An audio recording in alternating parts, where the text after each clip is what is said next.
Our elevation. Out tonight. Maybe a small group because we got a lot of people out. Así es la vida, so is life, such is life. Ok. Y buenas noches. No hay ninguna luz que hay. Está muy oscuro aquí en mi casa y va a llover y qué emocionante. Tengo mi té caliente, porque no necesito cafeína a las 6 de la tarde, no. If I have any more caffeine, I'll be wired for the rest of the evening. Okay. Muy bien. Lo que necesitan, what you maybe need to pull up, just so that you know which materials you should have handy. Well, and actually we'll bring these up, but just to give you a quick view of some of the things we'll be using. So we'll be running through these screens eventually, but we'll do a lot of warm up. Yeah. Our ultimate hardest task will be talking about things using past ideas. Yeah. The things before that were easier, just reactions. But we'll have that. We're going to have our article on el búho. Some of you may want to pull that up. No sé, don't know. We'll see. Vamos a ver. Y que. Yeah, I think those are the only two slide things that you need for now. Vamos a empezar con un breve video. Vamos a empezar con un breve video que las ideas del video están conectadas a las ideas de reacciones. This video is kind of really connected in a more specific way with that reaction video we worked on last week. ¿Qué digo? What do I say in these situations? This is kind of connected to that same idea. And it's just designed as a video to make you think a little bit about using some different phrases where we tend to say the same. When you feel like I'm saying the same thing over and over? I'm using this word as a crutch. Yeah, and I can't think of something different to say. And this is kind of nice because it takes the simplest ideas, which are affirmative and negative, and it gives you some different tools in the toolbox to think about when you speak with people or listen to people talking. So this vale la pena escuchar el video todos juntos. This is worth listening to all together. And I'll give you the link in the recap email for sure. Sonido. Tengo dos botones para el sonido. I've got two sound buttons here. Y ella habla muy despacio. She talks really slow, yeah? So it helps. And you've got the translation below. But this is designed to give you, again, something to keep in your hip pocket, some words to think about for our simplest negative and affirmative phrases. And she gives a nice set of examples set in a story, which that input of having a story, things in context in a natural way, always helps. So I'll let her go from here. Que no, nada de eso. Claro que sí, por supuesto que sí. Que no, nunca, jamás. And I'm just going to pause for a minute. That word jamás this is my unofficial look at jamás. Jamás is very Spanish, is very non-Latino Americano. In my mind, jamás is a very old word for nunca. Yeah, we always learn nunca, and you hear nunca all the time, but jamás, to my mind, just because of the way I've always heard people use it, even with Latin Americans, jamás is almost like taking nunca up a couple of steps. So if you really want to be like a Absolutely never, never, never. Like make never the most emphatic you can. They take that old word jamás. That old word jamás, even with Latinoamericanos, even with Latin Americans, it seems to be a common way to kick the word nunca upstairs and like shoot it out into the sky and make it like blaring in your face. So just keep that in mind. Okay. Jamás. Es imposible. Siempre es igual. Always the same. Siempre dudas de mí. Decir que sí o que no puede ser todo un arte. En este video te voy a mostrar varias formas en español para decir que sí o que no.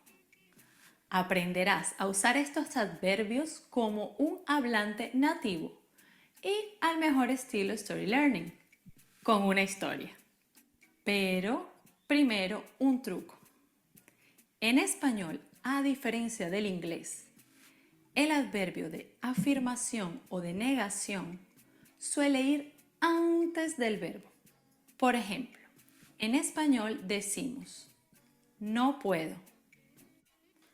En cambio, en inglés diríamos I cannot. Existen varias formas de decir sí o no, es decir, de expresar afirmación o negación. Algunas formas de afirmar en español son sí, siempre, claro, también, cierto, ciertamente, efectivamente, exacto, obvio, asimismo, verdaderamente, seguramente, obviamente, claramente, naturalmente. And notice those mente words, except for natural. But the o ending words that flip to an adverb like seguro, obvio, claro, before we add the mente, they need to flip into a feminine form. It's just what they do. Okay. So whenever you add on mente, it needs to be flipping that word you base the mente on, the word you add on the mente to flip into an a form. It doesn't need to do that with natural because natural does not end in o. Okay. So words that don't end in o, and when we use mente with them, they don't need to have an a ending, but the other ones do. Okay. Seguro. Totalmente. Totalmente. Sí. Indiscutiblemente. Desde luego. Claro que sí. En efecto. Por supuesto. Sin dudas. Algunas formas de negar son Here's the opposite side. no, nunca, jamás, Emphatic, jamás. difícilmente, tampoco, para nada, de ninguna manera, de ningún modo. And para nada, muy, una idea muy negativa, ¿ok? Para nada, sí, no me gusta para nada. I don't like it one bit. I don't like it at all.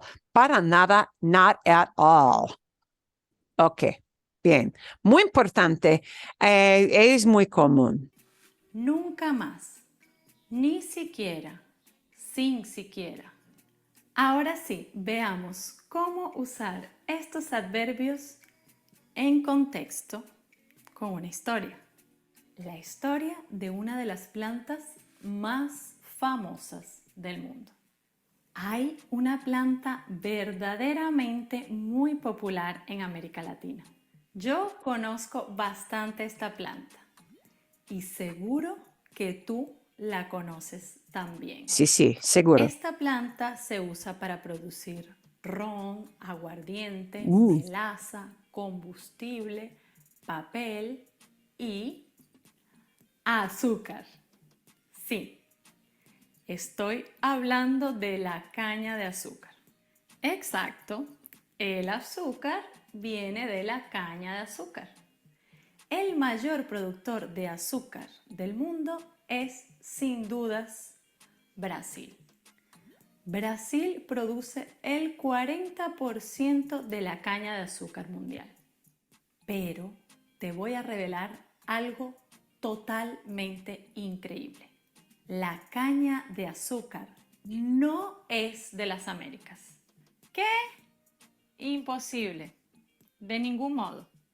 En efecto, la caña de azúcar es originaria de Nueva Guinea, en Oceanía. ¿En serio? Jamás imaginé algo así. Siempre vi muchísimos cultivos de caña de azúcar en América Latina. Espera, entonces, ¿el maíz y la papa tampoco son de aquí? El maíz y la papa sí son alimentos latinoamericanos. Y, por supuesto, la caña de azúcar es una planta que se usa mucho en América Latina, pero no es de aquí. La caña de azúcar llegó durante la colonización y se adaptó muy bien al clima americano. Ciertamente la producción de caña de azúcar fue un gran negocio. Asimismo, el azúcar se convirtió en el producto más exportado de América a Europa. Claro, esta historia también tiene un lado malo, muy malo. Obviamente se necesitaban muchas personas para trabajar en las plantaciones de caña. ¿Cuál fue la solución? El tráfico de personas esclavizadas a América. Más de 12 millones de personas fueron llevadas como esclavas de África a América. Nunca podremos olvidar un episodio tan cruel de la humanidad. Desde luego que la producción actual de la caña de azúcar no es igual a la de hace algunos siglos. Ahora es una planta que forma parte de la cultura latinoamericana. Por ejemplo, en Brasil siempre veo niños chupando caña para sacarle el jugo azucarado. Y difícilmente olvidaré mi infancia en Venezuela tomando papelón con limón. El papelón es una especie de melaza sólida que se mezcla con agua y limón para preparar una bebida realmente refrescante. Y de ninguna manera podemos olvidar el ron, la bebida alcohólica que cautivó los paladares del Caribe. Como ves, la caña de azúcar no es una simple planta o alimento. Para las personas en América Latina está cargada de historia, recuerdos, emociones y, sin lugar a dudas, sabores. Ah, bien. Ok, vale, magnífico. Es buena historia, bien corta y usa muchos ejemplos, muchísimos ejemplos de afirmación, negación, todo así. So, think about that. I will send you the link for that so you can kind of incorporate, listen to it again and incorporate some more things. But again, this ties in with that thing of, how do we react first to an idea, right? The same thing we were doing last week, but with the more simple one side and then the flip side of a positive or negative. Reacciones. Ok. Bueno. Vamos a ver ahora el artículo del búho. Wow, I want to see how much you got or didn't from context. And I asked you to please don't cheat and start, tres palabras, threes. Yeah, 3 is a magic number. 3 is the mystic number in Western civilization. So let's see. Ooh. Sus ideas, your ideas. Which 3 words did you guys have to personally look up? It's like, I got no clue. I gotta cheat and go to the dictionary. Which 3 words did you choose to look up? I looked up poison. El veneno. I didn't recognize that one. Okay. It's towards the end. Y, and? Solamente una palabra, just one word, Pat. Oh, let's see. I think there was another one. I'm trying to see where I wrote it down. Oh, the hollow bones. I forgot what bones was. Ah, okay. Delicate animals. Put the page up here so that you can see. Okay. Bien. Yeah, that's towards the end too. Sí. That was something else I looked up. Bien. Me gusta esta foto. Me encantó. Oh, pobre pájaro. Poor bird. Okay. Bueno, and we'll pop this up later. Any other words that you had to look up, had to go with? La acera. I thought that meant in the area, but it meant sidewalk. Uh-huh. Sí. So Bien. that one would have fooled me. Okay. And I looked up Khazar because that looked an awful lot like casa, and it's nothing. Sí, entiendo. Okay. It's hunting. Cazar es buena palabra. You know, depending on what you do, that may be a word you really don't have a common everyday use for. You know, unless you hunt or you're talking about some animal in your backyard that is doing that activity. We don't use that every day, but you know, cazar is one of those, it's a homophone. It sounds exactly like another word, which is also cazar. Oh, although in Latin America and in Spain, those two words have different pronunciations. Cazar, C-A-Z-A-R, is cazar, but in Spain it's pronounced cazar, cazar.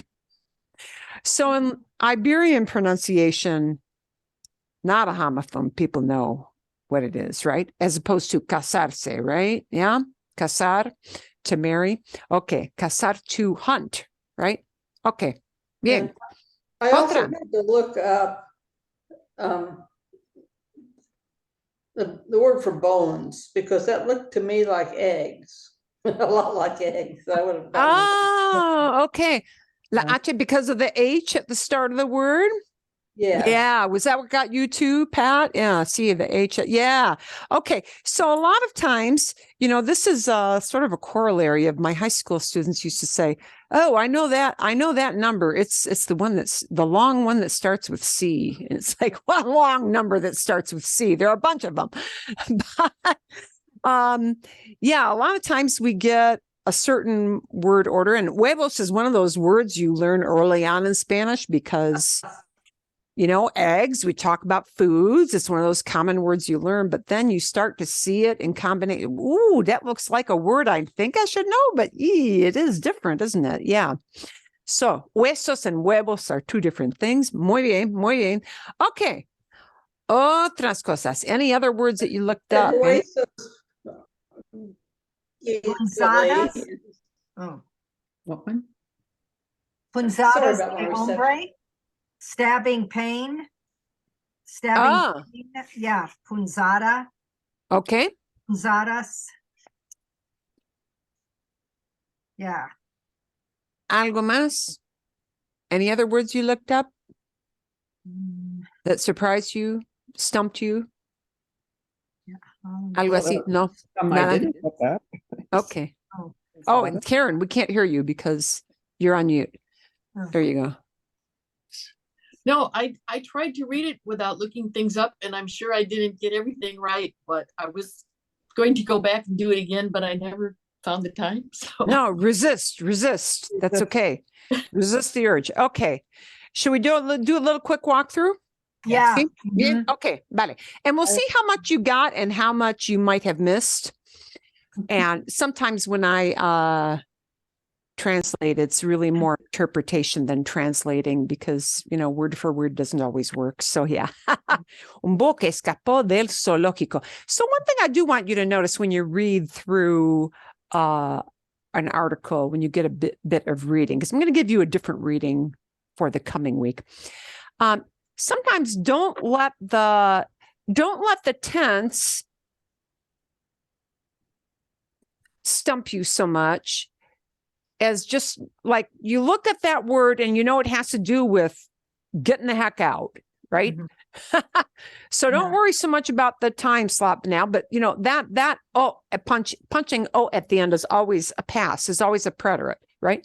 So escapó, escaped. An owl escaped from Central Park Zoo, and it's still on the loose. And hunting por su cuenta means on its own. Mhm. On its own. Yeah. Oh, Yeah. Por su cuenta is just a chunk of words that means on its own, by itself. That's It- just hunting for food. Yeah. Oh, Yeah. I know, you know, cuenta is like an account, but well, yeah, he's hunting on his own account. Okay. But, you know, we wouldn't say that because it would sound really clumsy in English. We would say hunting on his own. Y el nombre de este búho me hace reír. Wow, this name makes me laugh because flaco is literally the word for skinny. And I do not know if this was intentionally like somebody knew Spanish and named him Flaco. But I mean, even when you translate this article in English, it's listed as Flaco. So I don't know if that was related to something else or if it was really taken from Spanish. But oh, yeah. Eurasian owl named Flaco is seated in a tree in Central Park in the city of New York on the 6th of February. He escaped from his cage. Yeah. Recinto, his little cage surroundings. Yeah. From his environs in the Central Park Zoo. After his cage was destroyed, fuera destrozado. And now, I think I got a couple of things mixed up. Oh, we had a couple of things that got messed up here. Okay, we're really starting here. Sorry. Flaco. Okay. I have a quick question. Sí, sí, They sí. keep calling him un búho real Euroasiático. Yeah. Does the real mean royal, or I mean, what is the? It means royal. It's just you know, and actually, I forget the exact terminology of that. I'll have to look that up again. But Eurasian owl, I think there is a formal term for that, but it's not an exact translation. I don't think real, but would be royal. So, you know, it's kind of like pavo real is peacock. Yeah. Right. But I'll have to look for sure. I'm sure there is like something a zoologist would bless as a translation, which I don't remember off the top of my head. Maybe it has something to do with the size of the But owl. he's a large owl. Yeah, He's he looks like a great horned owl Yeah. size. exactly. He's like what we would call a horned owl. I don't think they call them that necessarily. So, okay. Right. That's what he is. He's not one of the teeny tiny ones that is the nesting ones that just sort of sit on the ground. Okay. He's not one of those guys. Okay. And I'm sorry, some of this text got cut off in the cut and paste. So really we're looking at down here. Okay. So he escaped 2 weeks ago. Todavía anda suelto. He's still walking around loose. So we would still say he's still on the loose. On the loose translates as anda suelto. Yeah. Even though andar means to walk, literally. And he's probably not walking much. He's probably flying more, flying and sitting. But the people who work at the zoo, funcionarios, are people who work in a particular type of office or business. Yeah. The people who man the zoo, who work at the zoo, now say, they are now they are relieved from something that worried them tremendously. Gran preocupación. They were really, really worried about this. Flaco está cazando por sí mismo. He's hunting on his own. Por sí mismo, for himself. And the reason this was a point of contention was that he's always been fed in the zoo. And when an animal has never had to hunt on their own, they freak out when they get out in the wild because how is he going to eat? Well, okay. They said he does not know how to hunt, but apparently he learned in a hurry. He got hungry. Al zoológico le preocupaba, it worried the zoo that the owl would not be able to find its own food because it was accustomed to captivity. Al cautiverio, just he was accustomed to captivity, meaning he was fed. He did not hunt on his own. And now they switched to a different word for owl. Why they did that, I do not know. But lechuza is the same thing as búho. They just changed it up to mix it up and make it more interesting. I'm sorry, make this a little bit bigger. Thank you. I did look that up and it said barn owl. So yeah, lechuza and búho are pretty interchangeable. Hmm. You know. So he escaped the 2nd of February. After somebody cut the stainless steel fence in his exhibit. Nasty person. Hope they find that person and find them. Okay. Bien. Oop. Okay. The zoo classified this as a deliberate criminal act that puts the safety of the bird in danger, and said that it is being investigated by the New York City Police Department. They have still not identified the suspects. Must not have had a camera, or it didn't show.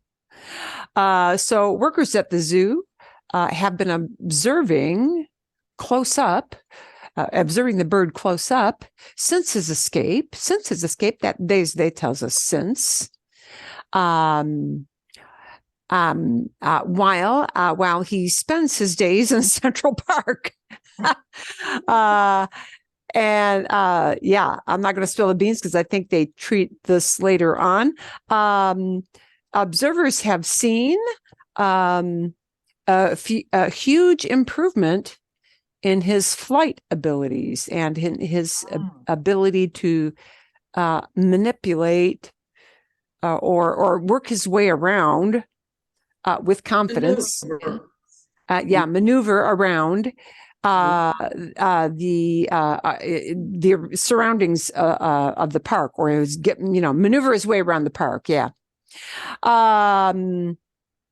The zoo said on Sunday, and the zoo said that the people who work there are no longer worried. Ya no están preocupados. They are no longer worried on account of, they're not worried about his ability to hunt and eat. So they named this gentleman Scott Wiedenthal. I'm probably massacring his name. Perdón, señor Wiedenthal. An author who investigates owls says that truly it does not, it's not surprising that Flaco has been able to get in touch with his ancient owl ancestors and begin to do what owls have been doing for millions and millions of years. Aunque podría no ser tan buen cazador como un búho salvaje. Although it could be that he's not as good a hunter as an actual wild. Wow. Okay.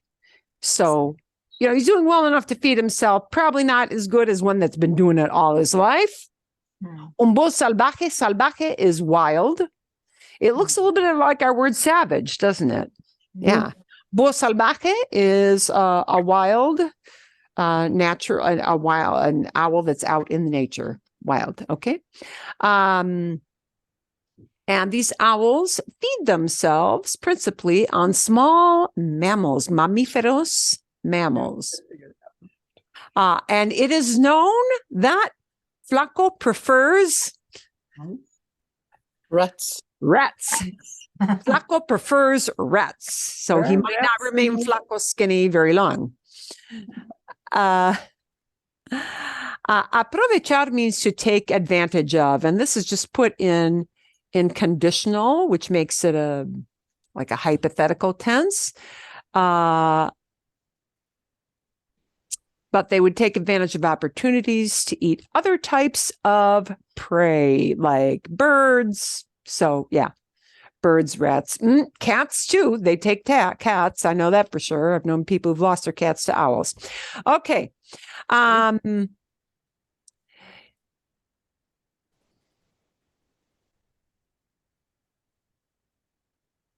If these owls can spend weeks without eating in some circumstances, Amazing.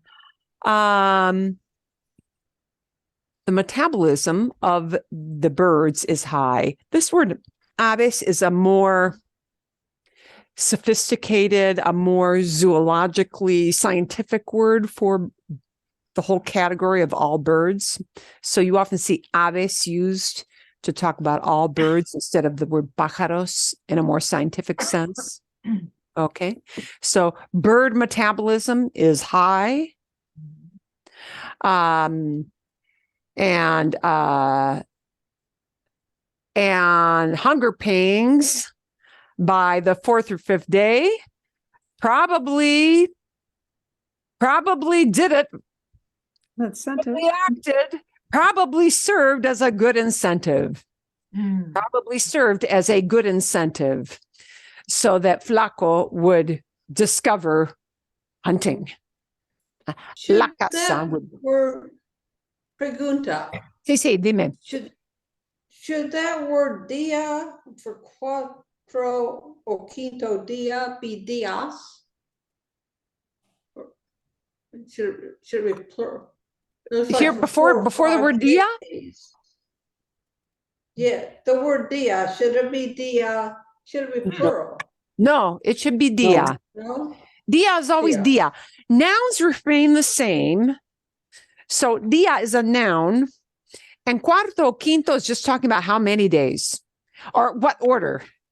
By the 4th or 5th day. So instead of saying 4 or 5 days, they're saying by the 4th or 5th day. So they're taking the days in order. Those numbers, cuarto or quinto, are putting the number, they're ordered number words instead of counting number words. Yeah. Okay. Cuarto, quinto are masculine forms because dia is actually a masculine word. So if I said 4th or 5th week, right, instead of day, 4th or 5th week, it would have to change to cuarta o quinta semana. Then I would need cuarta o quinta semana. But dia is a masculine word. It's the fooler word. Yeah, it's one of the main words that's a real fooler kind of word. So going hungry by the 4th or 5th day motivates you, is what that is saying. Yeah. Sirvieron, those days, they served as a good incentive. We would maybe just say were a good incentive, but yeah, that's just a little more graphic by say sirvieron. It's more literary. Tratar de is to try to. Tratar de, that basic verb that this comes from is tratar de.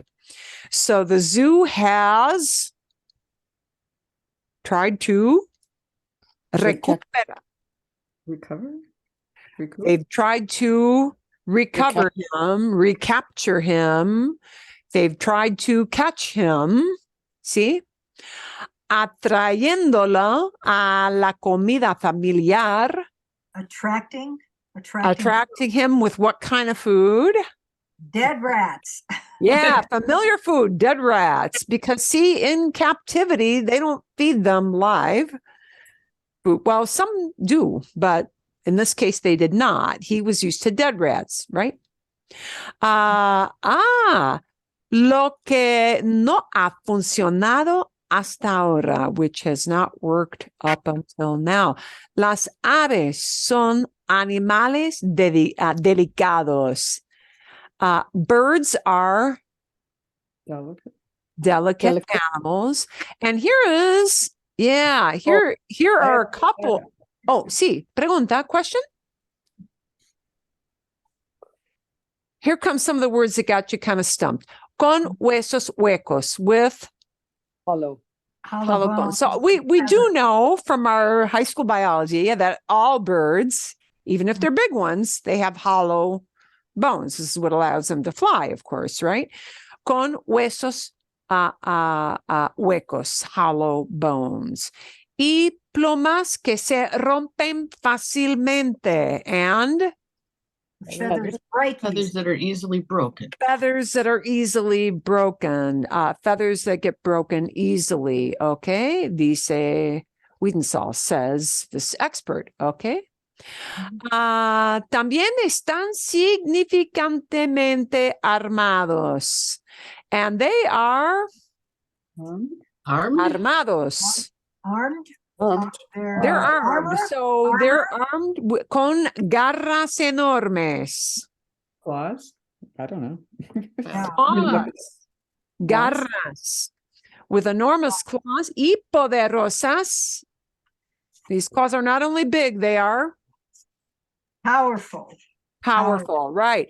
That word, that noun, or excuse me, that verb, poder, to be able, morphs into an adjective. Poderoso is something that can, in a big way. Poder is power. El poder as a noun is power.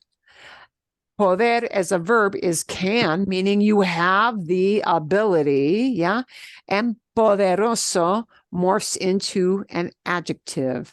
A huge and powerful clause. Por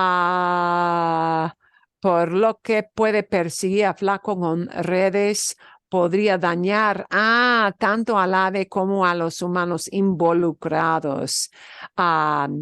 Okay, let's leave out the agrega. Okay, so the fact that they've got delicate bones, they've got feathers that break easily, okay, but they've also got these nasty claws. Por lo que perseguir, for those reasons, pursuing flaco con redes. Redes are nets. Pursuing flaco with redes, I'm thinking in Spanish. Pursuing him with nets, meaning like trying to catch him with a net, which is how you might try to catch a bird, right? Throw a great big net over him, could damage the bird as much as the people involved in the pursuit. Didn't get that. Yeah. Okay, but see, yeah, now you see, por lo que, for the reason which, meaning all these factors, the hollow bones, the feathers that can break and get damaged, the great big claws that are going to get in the way and get snarled. For all those reasons, por lo que, for all those reasons, pursuing him with nets, trying to catch him that way, could damage the bird as much as the people involved. And the agrega is just a fancy literary way of saying dice. But agrega means to add. So they would say he added, meaning he said something extra. Yeah, agrega. Agrega can be used for cooking. Agrega, you add, but agrega, when we say something, means you added this thought. You literally said it. But it's a way of not having to say this word all the time, dijo or dice. Yeah. So agrega is just a way of mixing up our vocabulary to make it less boring to the reader and using a synonym. So the zoo said that Flaco, seems to feel how? Comfortable. Comfortable. He Yeah. seems to feel comfortable where? In the park. In the In park. the area of the park where In he's the been area of the hunting. park. Donde ha estado cazando, where he has been hunting. Bien. Y no queremos hacer nada. And we don't wanna Do anything. do anything. do anything. See? Para alentarlo. Perdón. We don't want to do anything to. Make him abandon that. Yeah, make him We don't want to do anything to make him take off and to push him away. We don't want to do anything to push him away so that he abandons this place. They want to keep him where they know where he is. Yeah. Mhm. And because he has not abandoned this place, they take abandonar, which is an AR verb, and they put it in subjunctive. He hasn't really abandoned, and they don't want that he should abandon. Therefore, that's why this is in subjunctive. He hasn't abandoned it, and they don't want him to, right? So abandonar with an AR goes into abandone because he hasn't actually flown the coop, although he has flown the coop. Yeah, they don't want him to get out of this area. Pero aún afrenta desafíos potenciales. You know what potenciales means, right? You can guess that. Potential. Enfrenta, yeah. Enfrenta means to face something. Yeah. He aún is still, but he still faces potential somethings. What's this word desafíos? Challenges. Desafío is a challenge. A desafío. This I would say is a good vocabulary word to know. Un desafío is a challenge. It does not necessarily mean an impossible challenge, but it's a good word to know. Un desafío. He still faces potential challenges. Okay. Uno de los principales riesgos, one of the main risks que afrenta Flaco, that Flaco Faces. faces, es el envenenamiento de ratas. Is the something of Poisoning. rats. Poisoning. Poisoning. How can you guess then? And yes, how you can, if you think hard about this word, and it's a long stinking word, this word, okay? But envenenamiento, right in this, it's buried in the middle. Venom is buried in the middle. And if you stick poison inside of something, like a rat, which we do in a big city, because there are just too blankety blank many of them, we poison them. So is rat poisoning. Yeah. Ya que ha estado comiendo ratas en un entorno urbano, dice Wiedensal. So since he has been eating rats in an urban environment, if he were eating rats out in the middle of a field, this would not be an issue. Go ahead, just eat the rats. But some of those rats may have been scuttling around some building where they picked up rat poison. So this is what they're concerned about. Okay.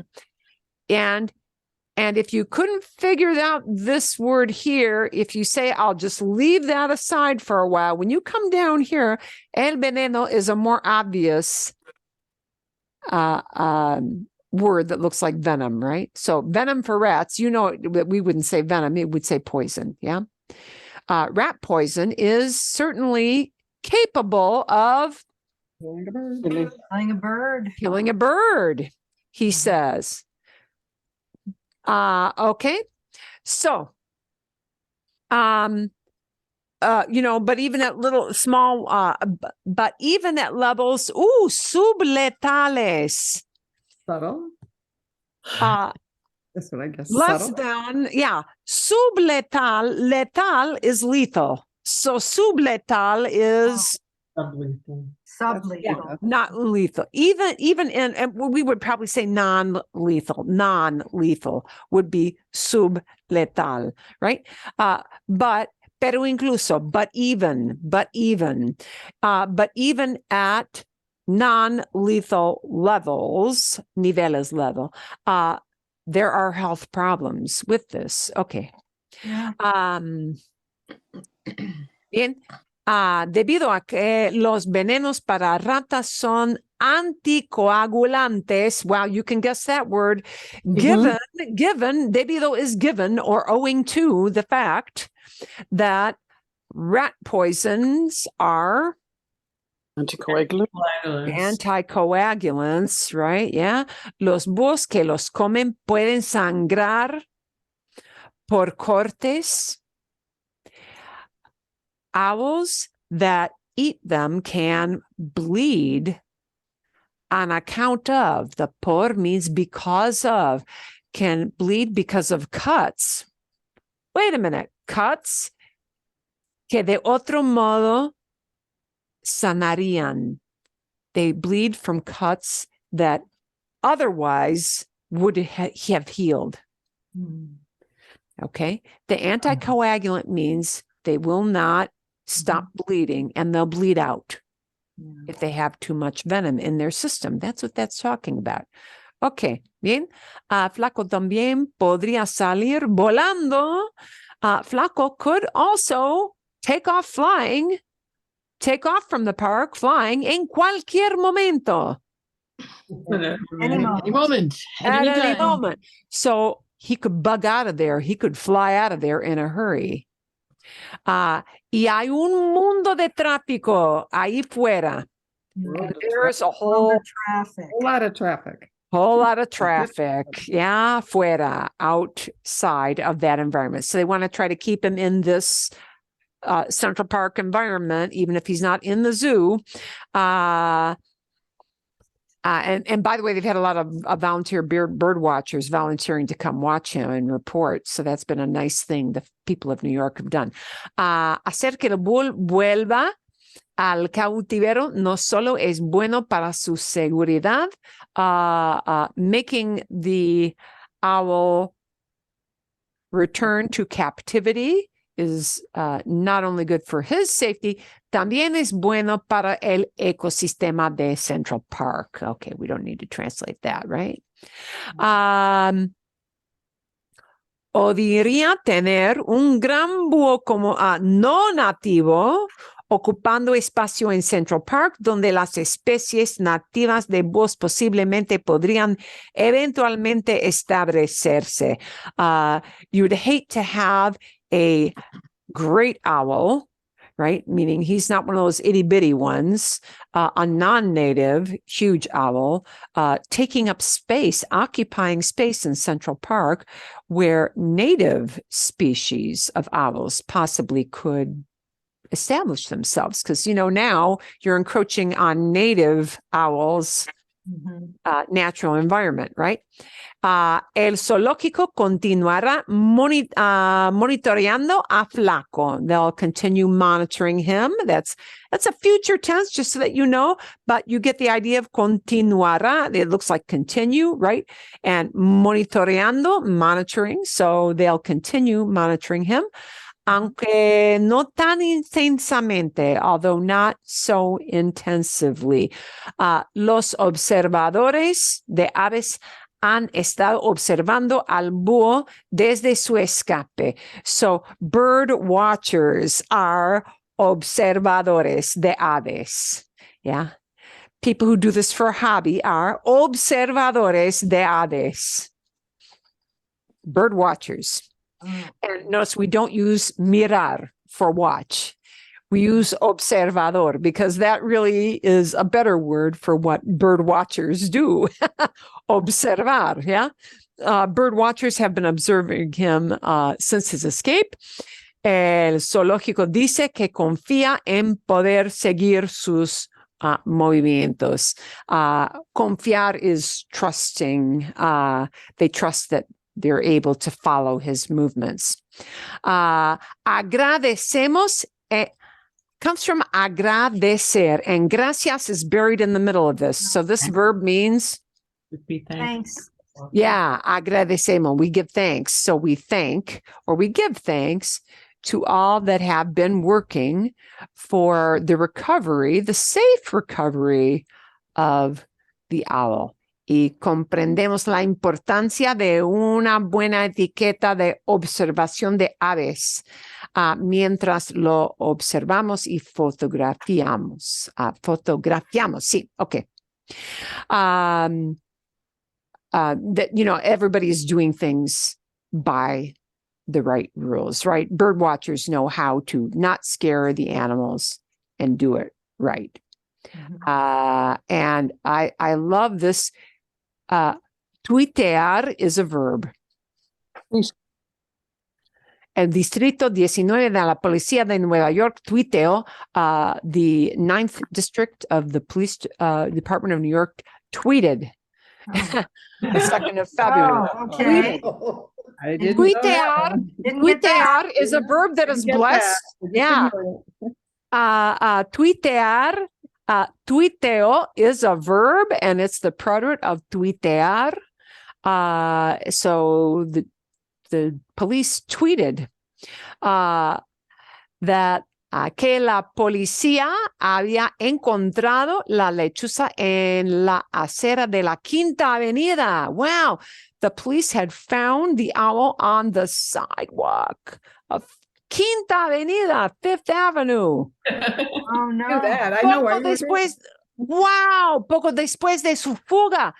A little ¿qué es fuga? Flight. Yeah. And here, yeah, fuga is flight, not like in a plane, right? It's escape. Yeah. When you fly from a place, meaning you're getting the heck out intentionally to get away. Pero que se cansó de su creciente audiencia y se fue volando. But he got tired of his growing audience and he took off flying. Wow. Yeah. Off Central Park. So, you know, they maybe, well, you know what? They wouldn't have caught him in that environment. It's too busy. Central Park or is it Fifth Avenue? Come on. Yeah. You're not going to capture a bird on Fifth Avenue. Donde ha estado desde entonces, where he's been since then. And I have not looked to see if they have actually caught him or if he's still on the loose. But okay. But do you feel like you, before we did a little walkthrough, that you feel like you could have, like you got a good 50, 60% of what they were talking about? See? Got some, yeah, some of the little nuances, but yeah, it's about the bird and the gist of the story because I'd already poisoning. heard about it on TV that made it so much easier. Yeah, that's right. Yeah, I Along, heard I Part knew that was what to iffy for me expect. was when they were saying he can hunt. Oh, we're worried that he can't hunt. Oh, he can hunt. And I was like, why are they saying that he can or he can't? But clearly he's surviving, so he must be.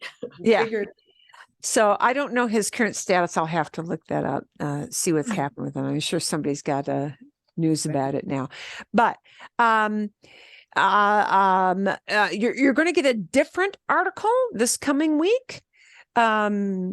Something which has nothing to do with owls, but no tiene nada que ver con búhos, pero and again, we'll see how much you can pick up and try not to look up a bunch of words. Try to confine yourself for next week's reading to just tres palabras, 3 words. Yeah.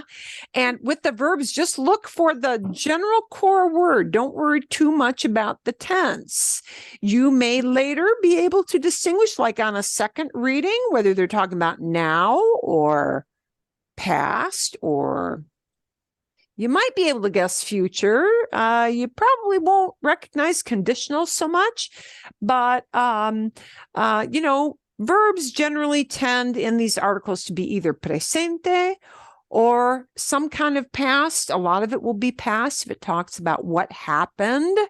And you may get some things that are verb tenses that talk about hypotheticals. And by hypothetical, I mean like, ooh, if I were you, I would, or gee, you know, I would I would clean my house if I had time. That's hypothetical, meaning it isn't really happening and it didn't happen in the past, but it's hypothetical. Okay, so those are the kind of situations you'll be thinking about when you do some reading. And I'll just give you a little heads up. Ooh, and I'm going to have to actually do a cut and paste. I just realized. Aquí está. Here it is. La nieve cubre Mallorca. Wow. Snow is Everywhere. covering Mallorca. Mallorca. Si no sabe, Mallorca es una isla grande al Sí. este de España. Está muy cerca de España. Es una parte del país de España, Mallorca. Wow. Mallorca es la isla de Rafael Nadal. Rafa Nadal vive en Mallorca y no nieva normalmente no nieva en Mallorca, pero esa semana sí nevó en Mallorca. La nieve cubre Mallorca, la isla vacacional española mejor conocida por el sol. Better known for the sun. Better known for the sun, todo el año. All year. The Spanish vacation island, best known for the sun all year long, todo el año.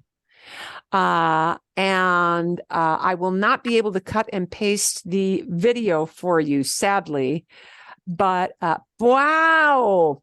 Wow. Es como cuando nieva aquí en Phoenix, ¿no? No hay mucha nieve, pero hay Ujú. bastante nieve. Y aquí, wow, sí, hay mucha nieve. Hay una calle cubierta de nieve en el pueblo de montaña, Valle de Moza, Mallorca, el lunes. Y es de lunes. This is just from Monday. Ok, es y otra foto aquí, sí, cae, pero en las montañas. Claro, aquí sería como si fueras o como si ustedes fueran como Spur Cross, sí, con las montañas. Siempre hay nieve. Cuando hay lluvias muy fuertes aquí en Phoenix y en el invierno, muchas veces hay nieve en los picos, en las montañas muy, muy, muy altas, en las afueras de Phoenix, ¿sí? Es así. Sadly, I won't be able to get you the video on my cut and paste, but okay. Bien. Bueno, okay. A ver. Vamos a practicar. Let's take a look at some practice. Sí. Aquí, bien. Reacciones. Let's see if you've got some ideas, and we want some. I'll bring up our screen here. First part of this is just going to be short. Breve, breve, breve. Aquí. Bien. Just some. Pregunta, question. Yeah, and it kind of goes along with the first photo. I've seen ayudar, which means to help, and Ayuda, I thought meant like he, she, or it helps, but is Ayuda also a noun? Ayuda can also be a noun. Okay. Por ejemplo, you got a bunch of packages you're carrying, somebody opens the door for you. Gracias por su ayuda. Gracias por su ayuda. Thank you for your help. Your help, yeah. So ayuda can, in the right context, be a noun. Okay, por ejemplo, con esta foto aquí, y es una foto después del temblor en Turquía. Claro, bien, ok. Es posible decir, sí, que ayuda como sustantivo. Ayuda as a noun would be like this. hay personas que necesitan ayuda. Hay personas en Turquía que necesitan la ayuda del mundo. Need the help of the world. Yeah. Okay. Así. Bien, ok. Pero, ¿cómo reacciones? So the idea of these first photos are just what are some brief reaction words, like things we had last week, or any other short, brief reactions that we might have to las fotos. Dios míos. Otra vez, perdón. Dios míos. Dios mío. Mhm. Dios mío. Qué Uy, horror. qué Yeah. horror. Feo. Uy, Qué sí. horrible. Sí. Horrible. Exacto, sí, bien. Ok, entonces, sí. Exclamaciones, sí. Dios mío. Qué horror. Qué triste. Qué triste. Exacto. Todos están bien. Todos están bien. Y la respuesta es no. Desgraciadamente, sí. Qué lástima. Sí, lo siento. Sí, lo siento. And a way to bump that lo siento idea up a little bit, I want to show you guys, is something like this. Lo lamento. Lo lamento. Lo lamento is a good way of bumping up lo siento, intensifying it. That verb lamentar has a little stronger punch. But, you know, you wouldn't use lo lamento, appropriate in this response because it's a horrific thing, right? Somebody cuts their finger, you don't look at them and say, lo lamento mucho. That's not bad enough to use lo lamento, right? So lo lamento has to be, you know, a good reason, something pretty bad. Bien. Okay. Hay otra reacción. If you wanted to say, how can I help? Would it be cómo puedo ayudar or ayuda? Exacto. Sí, ¿cómo? Muy bien. ¿Cómo puedo ayudar? Ayudar. Okay. The ¿Cómo infinitive. puedo ayudar? ¿Cómo puedo ayudar a las víctimas del desastre? Sí. ¿Sí? Bien. Bueno, ok. Siguiente, next. ¿Sí? Mhm. ¿O no? Esto no es un desastre. Es algo Ayúdame. cotidiano, something an everyday thing, right? ¿No? Eso es. Ok. ¿Cómo el pobre con la taza de café en la mano, guy? No. Oh, no. Oi, Acaba- guau. acaba de pedir un café. Un café caliente y ya. No. Ok. ¿Qué más? ¿Qué debemos decir aquí? What would be some good reaction phrases? ¿Sí? Madre mío. ¿Otra vez? Perdón. Madre mío. Madre mía. Yes. Madre mía. Madre mía. We need mía in, a feminine form because madre mía. Ah, ¿Te has hecho daño? Te has hecho, sí. Bien. ¿Te has hecho daño? Have you hurt yourself? mhm. Right? You can even shorten that to a quick, let's say you say, oh, good God, I can't string together that many words. Okay? Es normal. That's normal. But what do you know how to put together in just 2 words? ¿Te duele? Mm. Ya no. Sí. Does it feel like, does it hurt? Ah, Are you sí. hurt? Yeah, sí. Sí. Okay. You could put dañar reflexively into a past. Te dañaste. Did you hurt yourself? Te dañaste. Bien, es posible. Ok, otras reacciones o siguiente. Siguiente, Siguiente. siguiente, sí. Ok. Nuestra situación aquí en Phoenix hoy en día. Sí. Ok. Cuídate. Cuidado, Yeah. Yeah, cuidado. cuidado, Mhm. cuidado, cuidado. Está lloviendo. Sí. Está lloviendo. ¿Cómo se dice? It's raining cats and dogs. Oh, Those ones, but I couldn't remember. Está sí, está Acantaros? a cántaros. Cántaros. Creo que es con doble R. I think it's a double R, pero no, ok, a cántaros, ok. Bien, ok. Bueno, ¿qué más? Anything else? Yeah, ¿Y peligroso? Perdón, ¿otra vez? ¿Qué peligroso? ¡Qué peligroso! Sí, muy bien, sí. Bien, qué peligroso.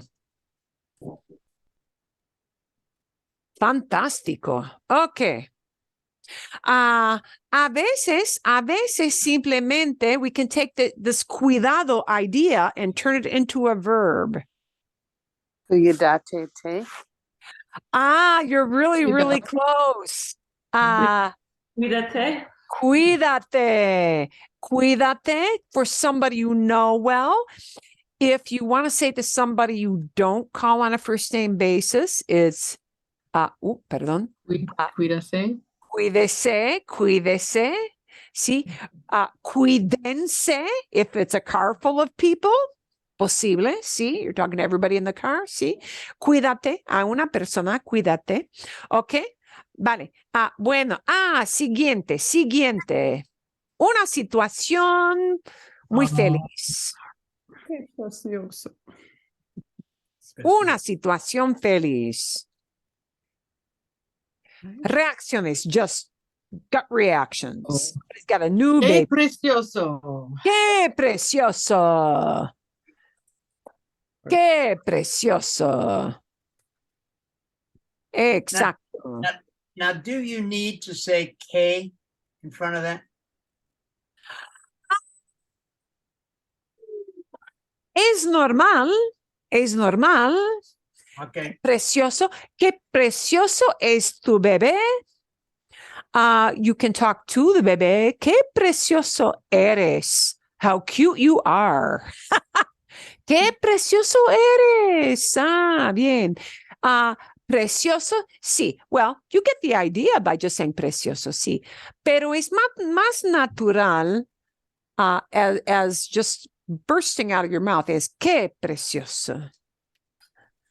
¿Sí? Qué hermoso. Qué hermoso. O hermosa, depende del sexo del bebé, claro. Bien. ¿Cómo se dice? Qué adorable. Oh, perdón, otra vez. Qué adorable. Is that a Qué word? adorable, sí, qué adorable. Bien. Qué bonito. ¿Cómo se dice congrats? Felicitaciones. Felicitaciones. Enhorabuena. Bien, son equivalentes. Enhorabuena, felicitaciones. Ok. Ok. Siguiente. Reacciones aquí. Salud. Salud. Salud. Permite echar una mano a ti. ¿Permite? Permite esa ECHAR. Una mano a te. Let me give you a hand. Oh, me permite, como, like, as a question, would you let me help, right? See? Yeah. Me permite, let's, there is something we can use for that, but let's take a look at a shorter form first. Sí, okay. Me permite ayudar. Me permite traerte algo. Let me bring you something. Sí. Me permite darte una mano, give you a hand. Sí, sí, darte una mano. O echar una mano. Echar una mano, I know echar means to throw, but people say lend a hand, yeah, as either dar una mano or echar una mano. Sí, bien, así, like that. Sí, okay, bien. If you want to say take this, can you do toma esto? Sí, That medicine. exacto. Toma esto, take this. Sí, toma esto, take this, toma esto. Excelente, sí. Como exclamación es posible decir algo como aquí no con que mejores pronto. Que te mejores pronto. Que te mejores pronto. Sí. That you may get well soon. Okay. Que estés mejor pronto. Así. Bien. Okay. Vale. Okay. Bueno. Okay. Let's leave the word of reacciones and let's see what ideas you could come up with some past tense ideas. And this is really kind of wide open. How might you talk about these ideas? Perdón.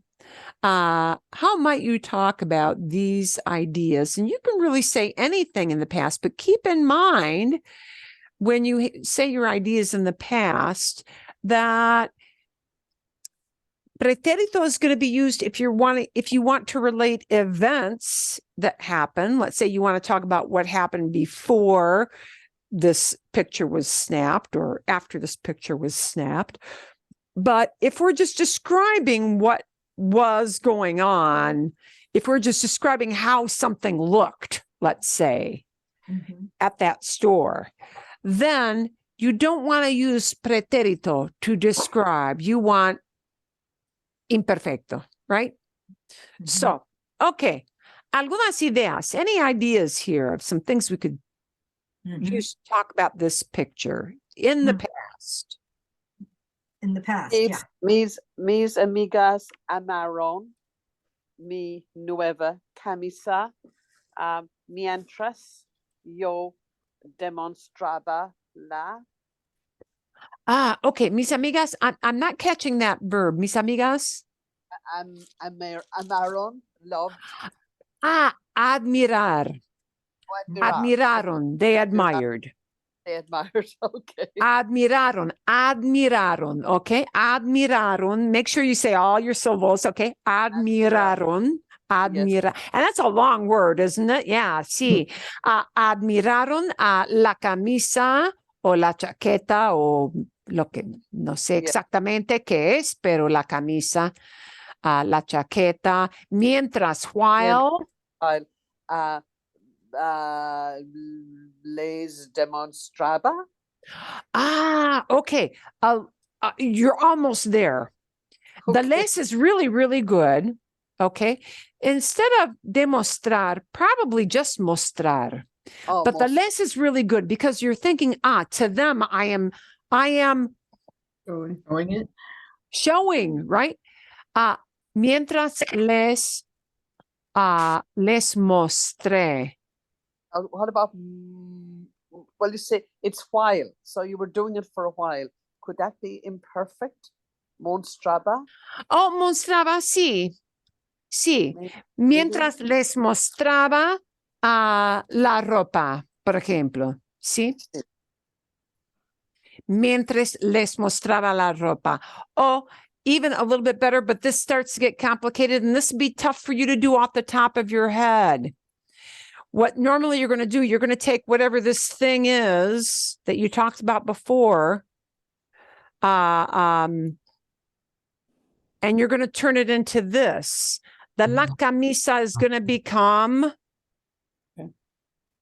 it. While I was showing it to them. And that se las mostraba would be a tough one to come up with off the top of your head, unless you're pretty experienced. Les mostraba is nice and easy, but if I want to say showed it to them, then the les turns into se, and the la is what replaces camisa or chaqueta or whatever that article of clothing is, right? Yeah. But the les mostraba while I was showing them. So let's simplify it down, because your idea of plugging in a les right away was actually a really, really good instinct, because you're doing something for them. Les mostraba. See? Okay. On my show. Yeah. Algo más. Las amigas fueron a comprar ropa. La chaqueta azul iba muy bonita. La chaqueta azul.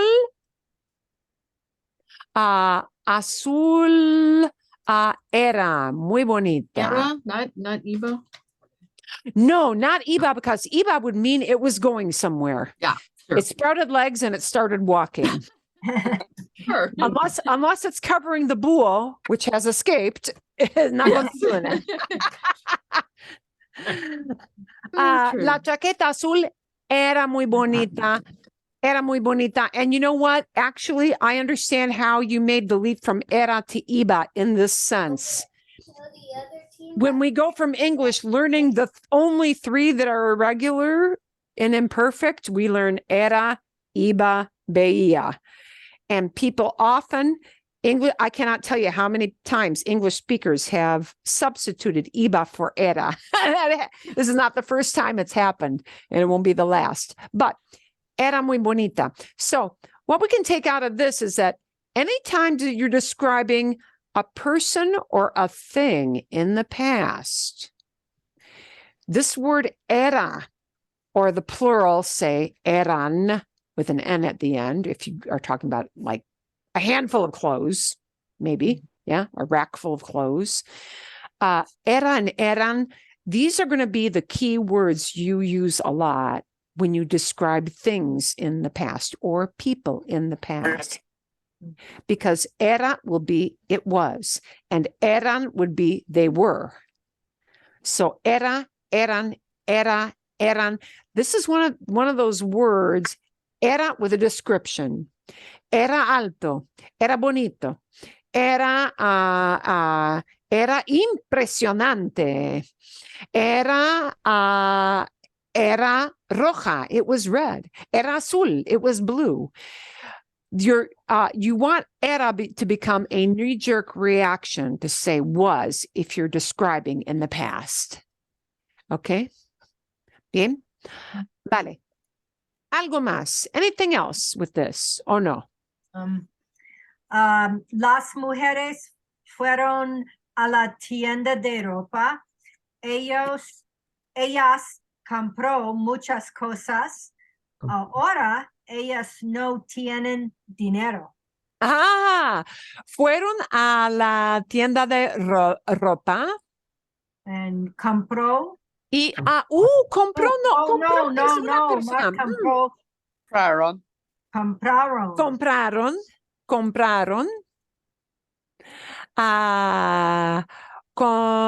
Compraron muchas cosas y ahora no tienen dinero. No tienen dinero.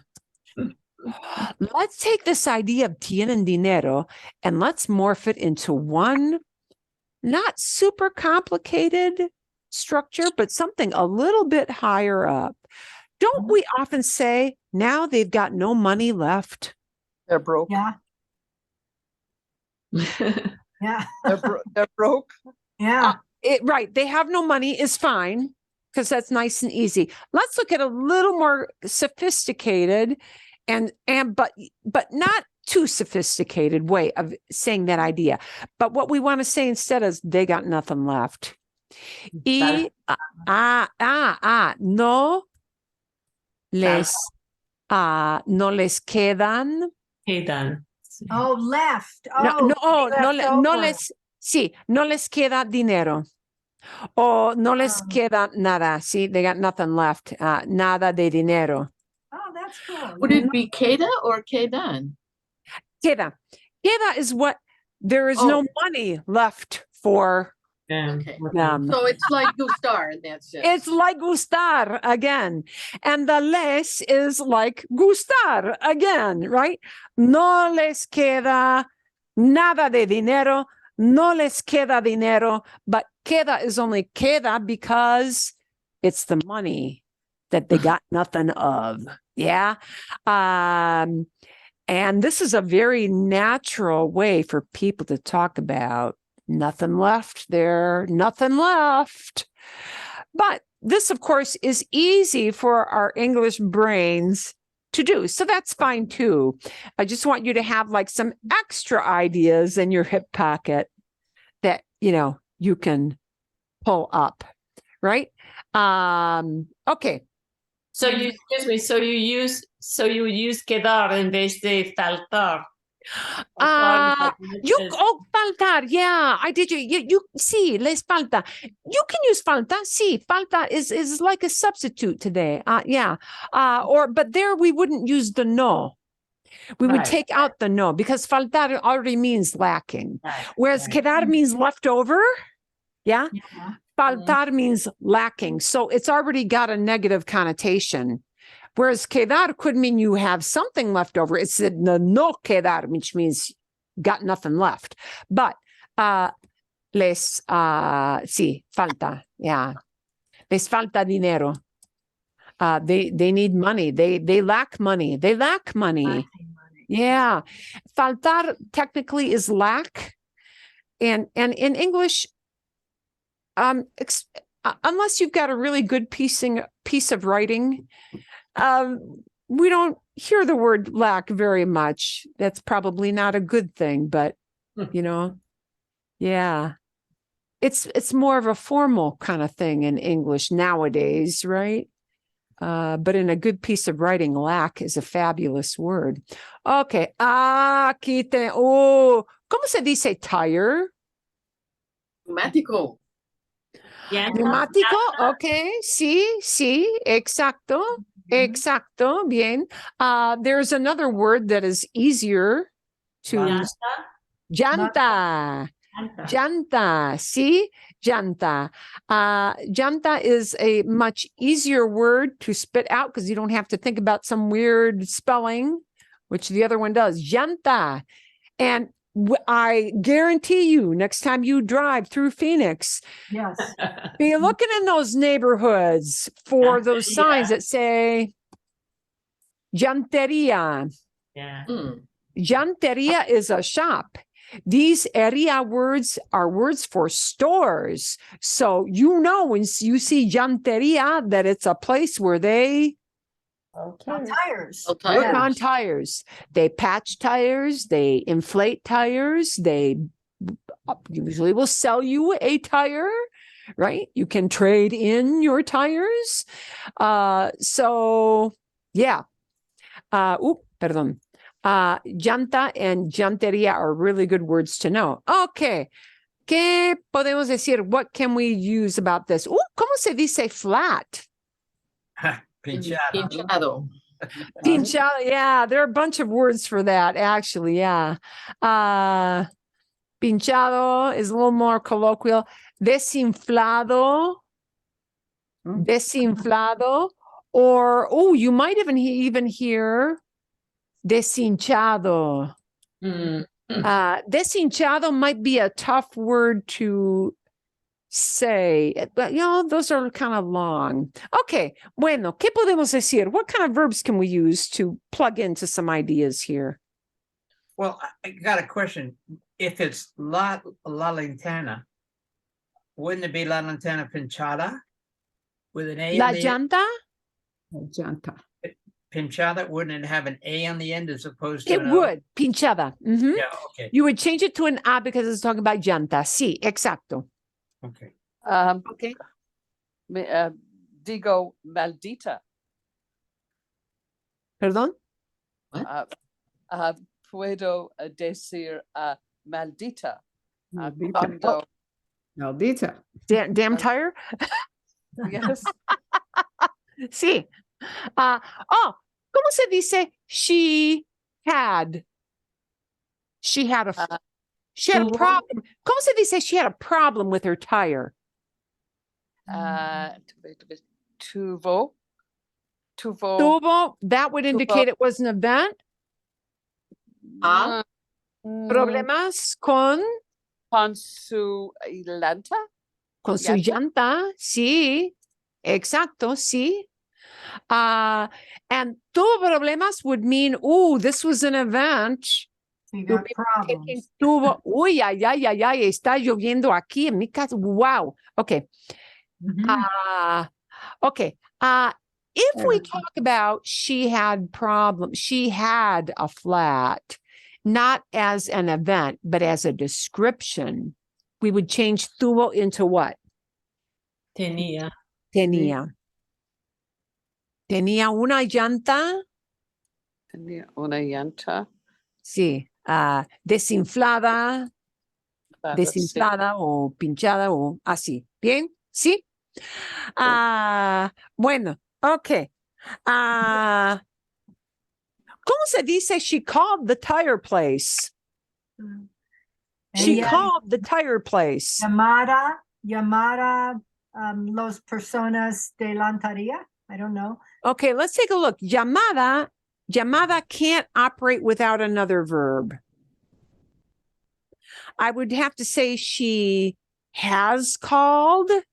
Oh. What you want to do is something, if you look up called in the dictionary, it'll give you the word llamado, but that's the kind of called we say she has called, and we're missing the has part. So what we want to do is take llamar and make it a past. Oh. Llamó. Llamó. Oh, okay. Llamó. Okay. Ella llamó. It's an event she called. Exacto. Okay. Exacto. Eso es. Ella llamó al mecánico. Of AAA. Al mecánico de AAA. Eso sí, el mecánico de emergencias. Exacto. Ella llamó, sí. Pero llamó. Now, if you wanted to use llamado, here's what you would have to do para que sepas so that you know. Ella ha llamado. That I can do. Oh. That I can do, because here's the part that says has called, and it means that she already did it and she finished doing it. Okay. Ha llamado. But this word llamado cannot just sort of walk by itself as a verb. It's got to go. It's what we call a compound tense. It's what we call the perfect verbs, meaning it needs the has part. And this is the has part. This is very commonly used in Spain a lot to talk about recent events. And when I say recent, I mean something happened in the last few hours or during the day when you're still in that day. But this is, and it's common in writing, but it's not as common in spoken past tense for Latin American Spanish. Under the right circumstances, yes. Present perfect tense that It's You present got- perfect. So here's you what you got want to it. do. Not that there's anything wrong with saying ha llamado. There's nothing wrong with that. And everybody would totally understand it. Ha llamado al mecánico. She has called the mechanic and she has just done it recently. Okay. Okay. Not that long ago. Okay. But for Latin American Spanish, usually what you want to do is to take the easiest route in the past. And the easiest route is it's an event. She picked up the phone call, boom, hang up. Well, that's pretérito. And so now you're choosing from llamé, that's yo, doesn't work. We're talking about ella. Llamaste, that's tú. Llamó, she called. One person, she called. Llamó. Bien? Okay? Mhm. Está bien. Sí. Okay. Yeah. And we did not get to all of these. We're going to have to revisit these. We're going to have to revisit these later. I'll leave these up. For this, it's perfectly fine to look up some extra words because sometimes you have to. You want to look up flat. And you want to look up flat in the context of a tire, not like the flat plains of Nebraska. That flat doesn't work. Tires are different. Yeah. I Yeah. just read about pneumatico pinchado in Duolingo, so Yeah. Now do that one. either next week or the week after, I hope to show you something, but I'm debating. It may be a step too far. I will just kind of throw it out as something to use. This whole thing, you have heard undoubtedly in the news about Chat GPT. Mm-hmm. Yeah. It does work. Oddly enough, my tech savvy children are vehemently opposed to it. I don't know what it is. My tech, AI. AI. It is AI. Actually, there are some it can do some pretty good work. Just don't have a conversation with it. Because then you'll go down the That's true with some rabbit people hole. too. That's true with Don't some you feel like some of those chat bots, for some of your help Don't- things are probably There are some people who, and actually the second day it was out, my husband very excitedly told me, "You've got to plug into this." And which I did. And I said, "Oh, surely it doesn't know Spanish." I said, "Make 10 conversational questions with easy verbs for beginner students." And it only had one mistake. It did have one mistake, but it was a really minor mistake. So it's like, ooh, okay, yeah, that's kind of, but people are playing with it more. And it's, oh my gosh, Terminator has come, people. It's, it's, but actually there are some interesting things you can do with it. And sometimes some of the questions that you folks typically pose are those questions where we look up a word and, it's hard to know which one of these words is the right one to use in the situation. And actually Chat GPT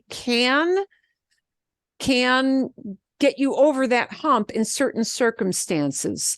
So either it may be next week, it may be the week after. We're going to show you what some people have played with that really briefly. It'll be like a 5-minute thing. And it may be something you choose to try, but just don't get into a conversation with it because they think they're alive and it's weird.